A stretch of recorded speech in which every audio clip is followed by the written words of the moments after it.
the Within Orb podcast. Come get Within Orb.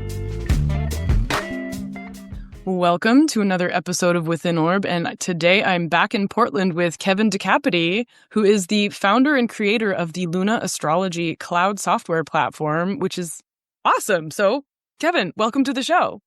Thank you. Thank you very much, Jenn. I appreciate you saying all that about LUNA. That's great to hear. I love hearing people having some kind of enthusiasm, or at least finding utility in what's out there. That's really special.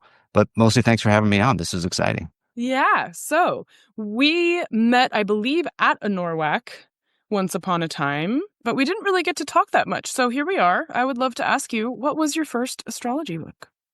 The first astrology book's just a little backstory about how I got into this whole thing.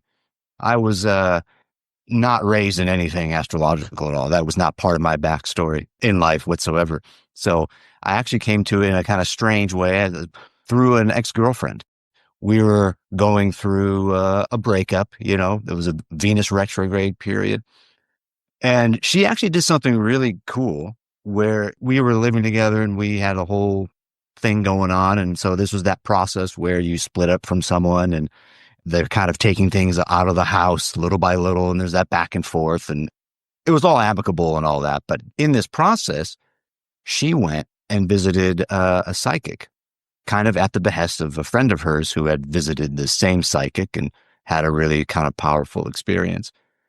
And so my ex-girlfriend, she was an editor for a magazine for a while. So she was a very diligent note taker.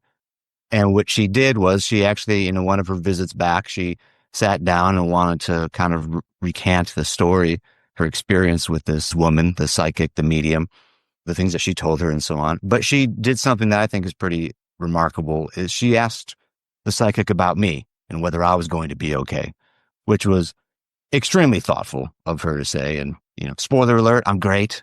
Life's awesome. But I'm hearing this information secondhand. So I'm not talking with the psychic at all. These are notes from an ex-girlfriend who spoke to the psychic, and there's things that she's saying, and my hair is standing up on my arms. I'm getting goosebumps. I'm feeling that kind of nervous energy running through me. And I'm like, how can this person know so much about me? Now, I have no idea if she had shared any of my birth information with the psychic. Probably not. I didn't have my own birth time at the time. Like I said, I had no astrological background. In fact, at this point of life, I was very kind of anti anything spiritual. I was very much what I would call a physicalist. I was just kind of steeped in, it's the five senses. That is all that reality is. And anything else is some kind of unexplainable imagination that people are having, and so be it. So I took to Googling and what's going on here? Of course, in Googling about psychics and mediumship and so on, you see things like tarot and astrology. And I don't know why astrology is the one that called to me more than mediumship or tarot, although I have studied tarot and I've done some tarot practices since, but astrology was the one that called to me.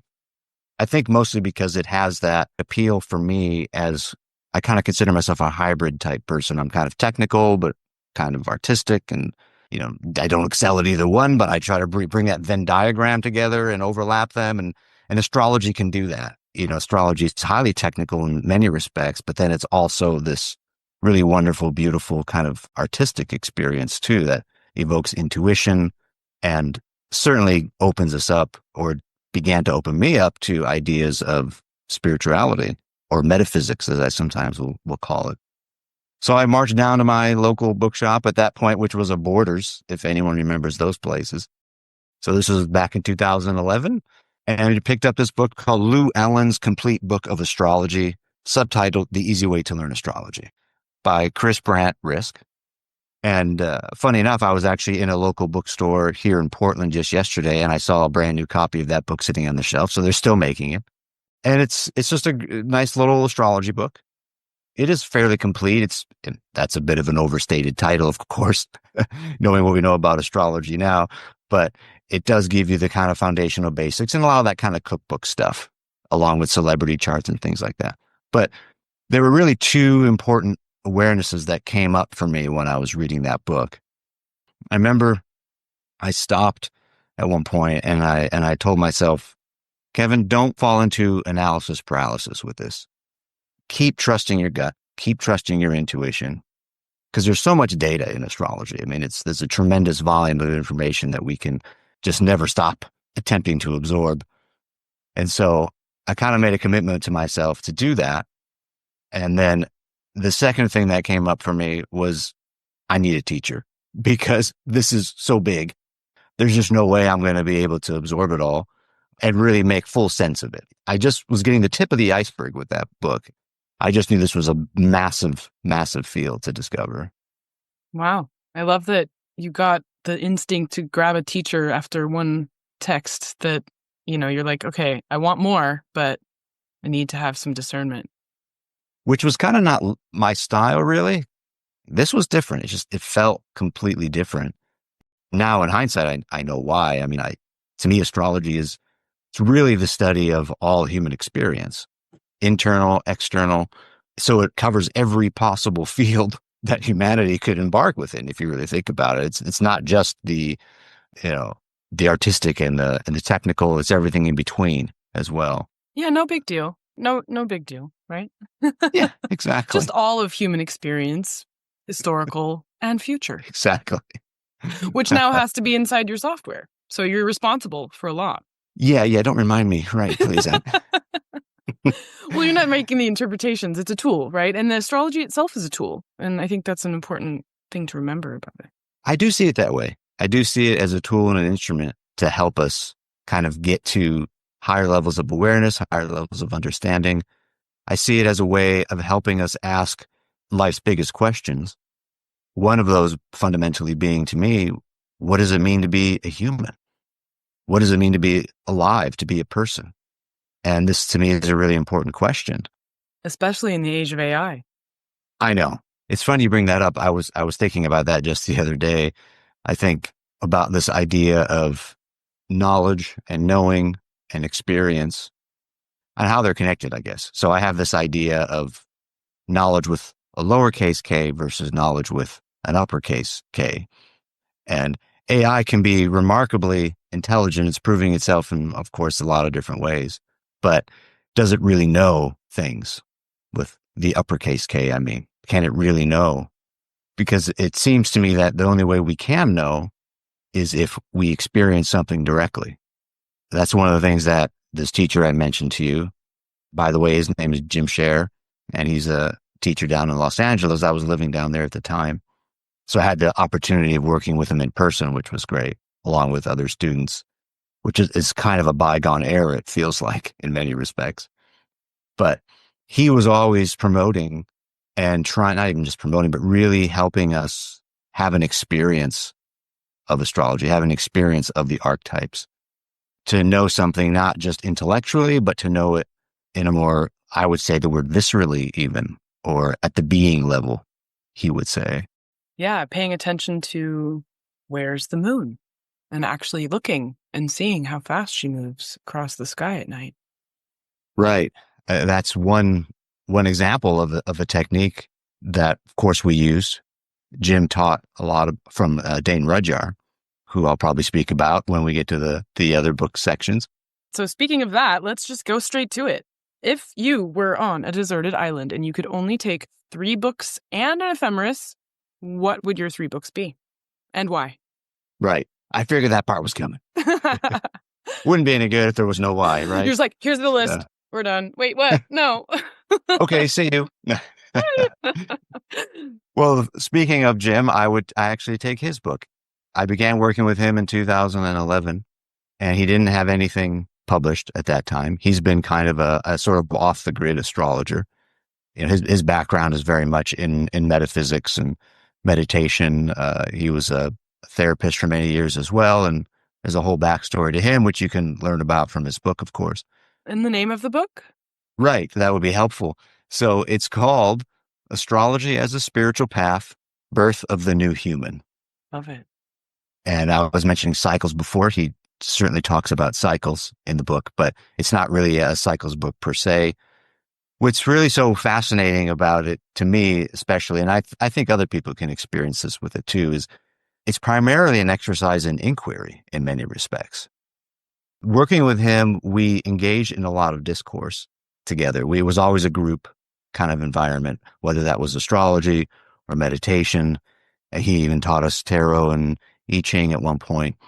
And always there was this idea of the importance of inquiry, learning how to ask a question.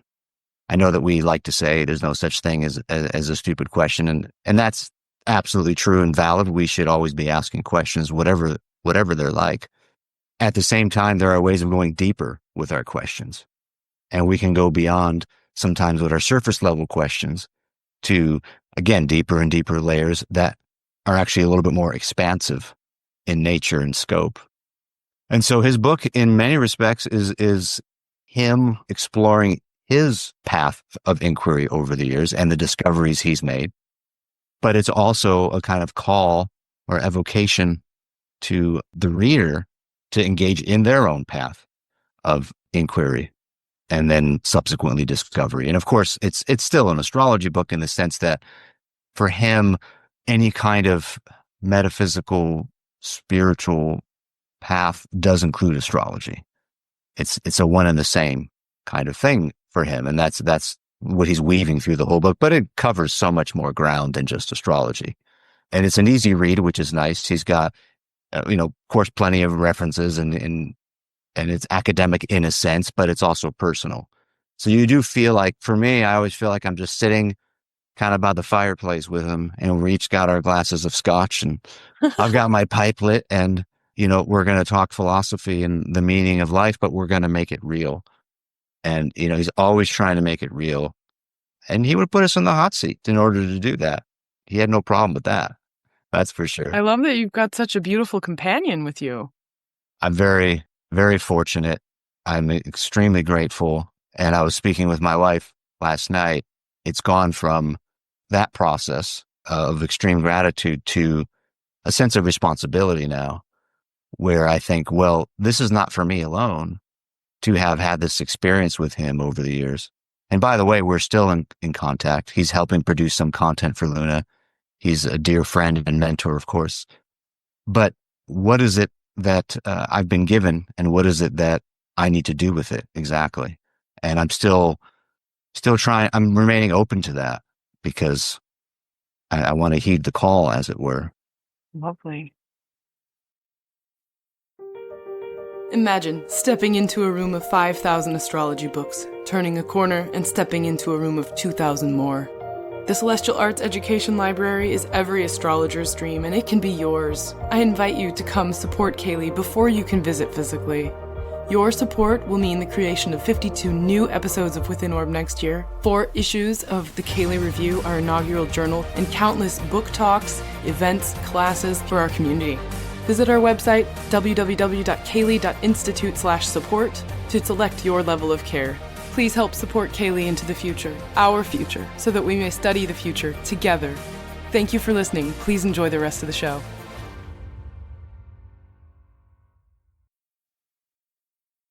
Okay, so what would your second book be? I mentioned earlier that Jim taught us the I Ching. Specifically, by the way, I mean the Wilhelm Baynes one, which is also the one that Carl Jung wrote an introduction to. That one is quite special to me. It's very different from astrology. It gives you answers in a very different kind of way than astrology does. It's still symbolic, so it still carries that essence of being a symbolic system. But it can speak in a way that I've kind of never been spoken to by a system, let's say. I asked it questions before this call. I've been working with the hexagrams that it presented. For those who don't know, a hexagram is how the I Ching answers you when you ask it a question. And it too is something that you can kind of engage with on an inquiry sort of basis. You can have conversations with it. I've had conversations with it before where I begin to ask it a question, it provides an answer, but then I want to go a little deeper. Well, okay, now I understand a little bit more about the situation, about myself and my role in it. What next? What is the best course of action, or what is the wisdom in a particular situation? So it's an excellent kind of exercise in in that I wouldn't want to be on a desert island or anywhere really without the capacity to be able to consult, as it were, with the I Ching. Well, as a spiritual technology, it has in it this programming language, in a sense, right? It's like the bars shift from open to closed, or however they're called. And then it's dynamic, so it's constantly oscillating. I think of it like the game of life in a way, the tile game in Japan. Or Go, excuse me, the Go, where it's a process, it's never done. It's the book of changes, right? I was just going to say that. That's actually what it means, right? Is the book of changes. There's this dynamic interplay to life. I sometimes say, this is a common expression, I think, but the only constant is change. The only thing we can really rely on is the ever-changing pattern of whatever it is that's happening. This is why astrology can be so valuable to us. We use it to help us, make more sense of ourselves, make more sense of the situations we find ourselves in, help us make more sense of the world, and ideally grow and, I think, evolve to who knows what exactly. I don't pretend to have any answers as far as that goes, but I believe love is a part of the game. That's for sure. And I Ching is another tool, like we were saying before, that really helps in that way. And I like what you'd said about the similarity, I guess, to the programming or the code. That there is a code woven through it. Obviously, it's got the yin yang principle built into it with the lines. There's either a yin line or a yang line, and then they change, and so on. And there's obviously more to it than that, but at the essence of it, it's that interplay of duality. And then I think that as humans, I like to think we're that gateway where we are dualistic, but I think that our task is to go beyond dualism. To me, that's what integration is. That's, I think, what Rudhyar was trying to teach. That's certainly what Jim has always been trying to teach. It's not so much about finding a balance between good and bad, or let's say joy and sorrow. It's about finding how to integrate these things and even transcend them so that we can encompass all sides of these dualities. It's a practice. It's not something, again, that I could say I'm by any means, even adept at, but it's something that keeps calling to me and draws me forward into these different systems like astrology and like I Ching and so on. Has the I Ching influenced how you've programmed LUNA? Well, probably yes, but not directly. I have asked questions about LUNA and the business over the years. So in a sense, it has, indirectly. Like an advisor, but not the structural influence. Correct. Okay. No, yeah. Very That's cool. a great question, though. I'm like thinking, like, how there's those games like Candy Crush or all these weird little phone games that you can play, and they always have a like distraction embedded inside, having like an I Ching module inside of hardcore astrology software. Like, just click over here for a second and get your Jung out, just like Jung out for a bit, and then come back to your, regularly scheduled chart casting. Right. I'm not that clever, unfortunately. So I have to disappoint everyone. But you have a great idea. Let's keep talking afterwards. Okay. I'm always making people like make new projects. Like they'll come on the show and then I'm like, oh yeah, you need to like register that domain or like, add this to your software. Sorry. Look, right. this is a great thing that you're bringing up, because to me, goes into the idea that human beings were fundamentally creative creatures. We're creative beings. And that's a perfect example of it, what you just said. You're just bringing this creativity to all of these conversations you're having with people, and I feel the buzz of that. And we all have our own individual creativity. That's part of the beauty of it. I try to use astrology in a creative way. I like to say sometimes that I'm trying to kind of redline the archetypes. How far can they go? How far can we take the meaning of something and extrapolate it out into something that's totally new territory? Mm-hmm. Okay. Speaking of new territory, what would your third book be? Right. So I've mentioned Dane Rudhyar a number of times. So clearly I would love to bring a Dane Rudhyar book. However, he's written like over 30 some books, not to mention the essays and the articles and everything else. And I'm always reading one or two Dane Rudhyar books along with whatever other book I'm reading, albeit very slowly. I'm a very slow reader, but at the same time, it would be hard to pick one. So I could give you two answers. One answer would be, whatever book I happen to be reading of his at the time when the plane goes down, assuming that's how I end up on this island. Or it would be this other book that's actually almost like a Cliff Notes version of it, written by his wife, Leyha Raël. Hill is her name now. It used to be Leyha Raël Rudhyar, but she's remarried since Rudhyar's passing. And she wrote a book called The Essential Rudhyar. And she knew him obviously very well. I even listened to a talk that she gave at UAC back in 1995. You can purchase the talk from their website. And I did that. And it was wonderful to hear her speak of Rudhyar and kind of provide some information on him that I didn't know about. Then she also had a slideshow, which I missed because it was an audio-only recording, but nevertheless, it was still fun to hear her talk through the different photos and the experiences. And she wrote the book in 1983, and Rudhyar passed in 1985, which means he was alive when she wrote it. So I don't have a definitive answer on what I'm about to say yet next, but I would assume that the book was written with his approval. In other words, he must have read what she wrote. I'm actually still reading the book right now. So that's the other reason I would bring it with me, because I haven't finished it yet. So I need to finish the thing. Yeah. I have something fun to show you. Speaking of Rudhyar, at CAELi we have a novel he wrote, and I'm not sure if you've ever seen this. It's called Rania. I've not read it. I know about it, and she mentions it in his book. Okay. And it's on my to-do list for reading for sure. He wrote 2 fiction books. Rania is the first one. And then he wrote, the title of the other one, just it's gone right now for some reason, but it's a science fiction novel, the other one that he wrote. Yeah. I mean, I didn't know it's you great knew you this. have That's it. so cool that you knew about it, because I thought I was going to surprise you. The cover is very beautiful. It looks like the sky, and there's this woman's face coming out of the sky, and this almost illegible artistic script, Rania.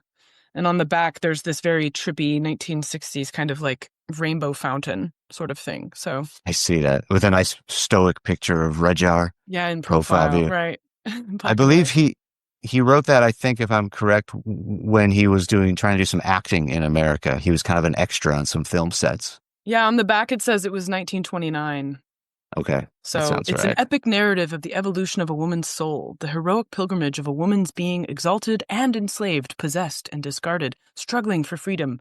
This is Rania's torturous search for spiritual strength, ultimately sustaining her in her final battle with the powers of darkness. Maybe we need to screenplay this. It was going to be a screenplay. Either that one or the other one was going to be a screenplay. It was the other one, I think. Here, I keep giving people more homework. Now we need to write a screenplay. You need to do a software module. Exactly. Everybody needs to come to CAELi and read this novel by Rudhyar. It is in the Essential Rudhyar book that I just mentioned, but Leyha Raël goes into a little bit of the backstory of both of these. But you did surprise me, because I didn't think that you knew about it either, or that you would have it. I haven't yet purchased it, because it's out of print, of course. So I'm going to have to borrow it from your library at some point. Yeah, come on. Read it in-house. There we go. Yeah. And I think I found it in a used shop and was sort of surprised. It might have even been Powell's Books. So do not sleep on going to Powell's, because that I do go. You're right. Red Room astrology section is where I got my first astrology books, actually. Which was what? Do you care to share? So my first astrology teacher gave me a list of books, and 3 of them were technical. So an ephemeris, a book of tables, and an atlas. But the one that was not technical, but was sort of how to compose the chart and what the symbols mean, was Alan Oken's Complete Astrology. Okay. But I'll never forget being in Powell's in the Red Room, like looking at the shelf and just seeing, like, to me, I thought that was a lot of astrology books. It was like, wow, there's all of these different astrology books. And I had this very targeted list of the, couple that I needed to pick up. And now I'm like, what? You don't have 24 shelves full of astrology books? You don't have an entire house full, wall to wall of astrology books? You're definitely showing them up at this point. There's no doubt about that. Come on, Powell's, get your act together. But they're still pretty good. Yeah, I go there certainly on a fairly, not a regular basis. I mentioned before, I'm kind of a slow reader. I take my time. Yeah. And in fact, when I was at that small bookstore just the other day, I held back from buying a number of books because I wanted to stay focused on where I am at the moment and continue on that path for a while. I can't tell you how many times I've gone on a trip and seen used astrology books in a shop and been like, ooh, exciting, and bought them and come home and been like, oh, and this was before CAELi actually, and come home and be like, Oh, I already have that. Oh, I already have that too. Why do I keep buying the same used astrology books? Because I get excited when they're in the store and I'm like, oh, I want this one or that one. And then I'm like, oh, yeah, I do already have a couple copies of that. Well, that's why you have a library now. So you're building your Yeah, library exactly. without It's not hoarding if you share. exactly. I've done the same thing. Don't feel bad. I have multiple copies of some Dane Rudhyar books, the ones that I haven't gotten to yet, and then I keep buying again. So And then you it gift them, happens. you say, oh, you need this Exactly. now. All right. So if someone were going to be learning astrology, what would be a couple books you'd say they need to know? I think it depends on the person. Mhm. So I would want to know a little bit more about the person first, because I kind of see astrology as being broken up into three basic domains, at least from a kind of application standpoint. There's what I would just call the mundane or the general. I don't mean mundane astrology. I know that's its own branch of astrology. When I say mundane, I just mean basic life factors like career, family, good people to date or not date. Where do I want to live?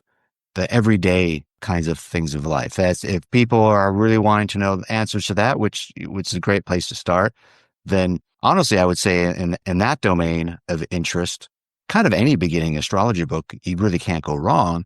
Follow your gut, follow your intuition, pick one off the shelf because that's probably calling to you for a reason. Yeah, that's lovely. That's what I did. Of course, my options were somewhat limited. You're always going to be limited by whatever's available, but follow that. If, however, someone is a little bit more philosophically oriented or they have maybe a psychological background, let's say, then I might be able to steer them a little bit in a more focused way to folks like Liz Greene, Stephen Arroyo. I really like his Four Elements book. I feel like the first half of that book, he lays out a really nice, down to earth, practical application of using astrology in a therapeutic setting. And then the back half, he goes into the four elements and so on. But Liz Greene, of course, is wonderful too for exploring the psyche through myth, especially. So those kinds of folks, I would steer into the direction of the psychological. And there's going to be some overlap in the third domain, which I would call the transpersonal domain of astrology. That's certainly the domain of Rudhyar. That's the domain of Jim Sher, who I was mentioning. That's the domain of what I'm seeking to move into myself as much as possible. And there's overlap there between the transpersonal and the psychological, certainly. There really does overlap in all three. In fact, I would go so far as to say, and here's a kind of Rudhyarian concept for you, if you will, each of these domains is embedded in the other one. So the mundane and the practical, let's call it, is a domain that's embedded in the psychological / philosophical, which is a domain embedded in the transpersonal. And they kind of, the word that Rudhyar always likes to use is they interpenetrate each other. So it's not the case that if you're just thinking about at the more basic level or the everyday level, if you're thinking just about where to go to school, that means you're not engaging in a transpersonal inquiry. You probably are. You just might not be aware of it yet. So much of this comes down to awareness and whether or not we're fully aware of exactly what we're doing and why we're doing it. But as we go deeper with ourselves, with our own personal inquiry, and whether that's through the tool and instrument of astrology or another system, there's other systems that are perfectly valid for this exploration. As we go deeper with it, our awareness expands. It becomes more clear why we're doing what we're doing. And so now you're not just going to that school or you're not just dating that person because it seems like a good idea and it fits maybe with your astrology or whatever. Sure, that's probably true too, but you're going because at a deeper level, that's part of who you are. There's a call or even the law of your being that's saying, no, I'm in alignment with this and there's a higher purpose here that I'm going to try to align with. And I don't know where it's going. There's a mystery that we're constantly stepping into. Jim, in his book, the first one I mentioned, Astrology as a Spiritual Path, it's a paradox he talks about right from the outset, is there's ultimately a mystery that we're walking into. You actually don't see the path, and yet we're going to use astrology as a path. So there's a strange paradoxical element that I find always comes up when you're dealing with something of a metaphysical or spiritual nature. Beautiful.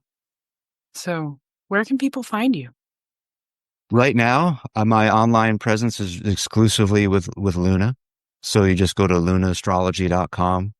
There's a contact form if you want to email me. I respond to all the support requests or questions and that sort of thing. We have an Instagram account. I think it's luna.cloudsoftware, but just go to the website and there's a link to the Instagram and YouTube channel there. So it's primarily just the website. Perfect. Well, thank you so much for taking time to share your most beloved books with me. Thank you, Jenn. I really appreciate this. It's been great. Thanks for listening to Within Orb. If you loved this episode, share it with your friends, give it 5 stars, leave a comment. In Spotify, you can do that now. To learn more about the CAELi Institute and perhaps become a member or take a lab that we teach, please go to CAELi.institute. That's CAELi.institute. Thanks again to the E-Block Band for providing our intro and outro music, and also to Jen Brown of JJ Brutes Productions for being an excellent producer. If you would like to have a podcast be edited like Within Orb, reach out to Jen. This is Jenn Zahrt, signing off for now. See you next week.